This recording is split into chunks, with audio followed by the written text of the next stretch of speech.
నమస్తే, welcome to clue today news. Viral జ్వరాల కేసులు అధికంగా నమోదవుతుండటంతో తెలంగాణ రాష్ట్ర ముఖ్యమంత్రి రేవంత్ రెడ్డి అధికారులను అప్రమత్తం చేశారు.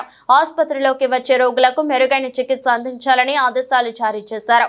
కానీ సంగారెడ్డి జిల్లా ఆందోళన, జోగిపేట వైద్య, రెవెన్యూ అధికారులు అవేవి పట్టించుకోకుండా నిర్లక్ష్య ధోరణి అవలంబించిన నలుగురు సంబంధిత అధికారులపై జిల్లా కలెక్టర్ వల్లూరు క్రాంతి సస్పెండ్ వేటు వేశారు. సంగారెడ్డి జిల్లా ఆందోళన, జోగిపేట మున్సిపల్ పరిధిలో సంగారెడ్డి జిల్లా కలెక్టర్ వల్లూరు క్రాంతి ఆకస్మిక తనిఖీ చేశారు. ఈ తనిఖీ సమయంలో ఆమెకు సమస్యలతో కూడిన ఫిర్యాదులే స్వాగతం పలికాయి.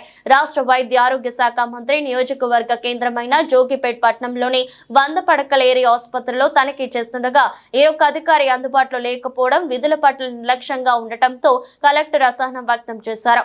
దానికి తోడు ఆసుపత్రిలో చికిత్స పొందుతున్న బాధితుల కుటుంబ సభ్యుల పట్ల వైద్యులు నిర్లక్ష్యంగా వ్యవహరిస్తున్నారని, కేవలం నర్సులు మాత్రమే చికిత్స చేస్తున్నారని కలెక్టర్ దృష్టికి తీసుకువెళ్లారు. దీంతో ఆగ్రహించిన కలెక్టర్ మరి డాక్టర్లు ఎందుకు తీసేద్దాం, నర్సులే డ్యూటీ చేస్తారని ఫైర్ అయ్యారు. ఏదేమైనా గుండెకాయ లాంటి రెవెన్యూ ఆ కార్యాలయంలో కూడా ఆకస్మిక తనిఖీ చేస్తే ఎన్నో సమస్యలతో కూడిన దరఖాస్తులు అందుబాటులో ఉండని అధికారులతో ఇబ్బందిగా ఉందంటూ బాధితులు ఆవేదన వ్యక్తం చేస్తున్నారు. కలెక్టర్ అమ్మ ఒకసారి సమస్యల వలయంలో ఉన్న ఆందోళన రెవెన్యూ కార్యాలయాన్ని కూడా తనిఖీ చేసి చర్యలు తీసుకోవాలని పలువురు బాధితులు కోరుతున్నారు.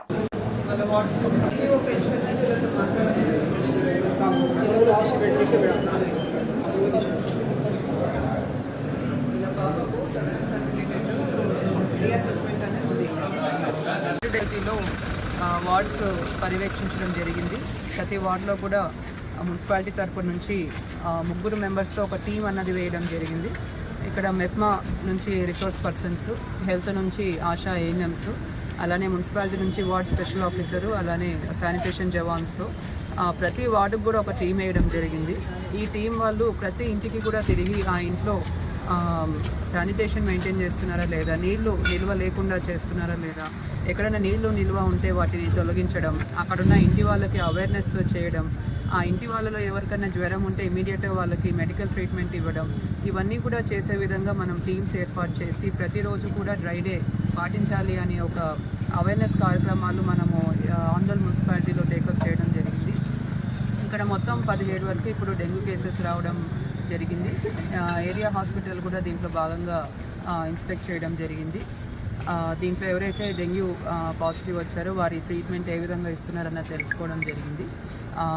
ఇంతవరకు అయితే 100% అందరికీ కూడా జ్వరాలు తగ్గి ఎటువంటి ఇబ్బంది లేకుండా కూడా వాళ్ళు తిరిగి వెళ్ళడం జరిగింది. కాబట్టి ప్రజలందరికీ కూడా విన్నవించేది ఏంటంటే, ఇంటి లోపల పరిశుభ్రత అన్నది చాలా చాలా ఇంపార్టెంట్. ఇంటి బయట కూడా పరిసరాల్లో కూడా పరిశుభ్రత అన్నది మెయింటైన్ చేయాలి. ఎక్కడ కూడా నీరు నిల్వ లేకుండా చేయాలి. నీరు నిల్వ ఉంటేనే దాంట్లో ఈ డెంగ్యూ దోమల యొక్క ఎగ్స్, లార్వా నుంచి దోమలు వచ్చే అవకాశం ఉంటుంది. కాబట్టి నీరు నిల్వ లేకుండా చూసే విధంగా ప్రజలందరూ కూడా జాగ్రత్త వహించాలని కోరుతున్నాను.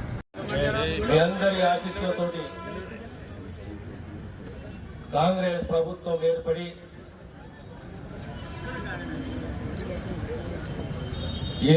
శుభాకాంక్షలు మరొకసారి తెలియజేస్తూ పర్యవేక్షించడం జరిగింది.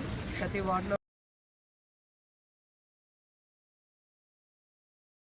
ప్రజావాణి ఏముందో, ప్రజావాణి కలెక్టర్కి ఇచ్చిన పరిష్కారం కాదు, ఇప్పుడు పరిష్కారం. అయ్యే పేరు మీద ఒక ఎకరా భూమి ఉన్నది సార్. తర్వాత 4 కొడుకులకు సార్ 4 భాగాలు చేసుకున్నాం సార్.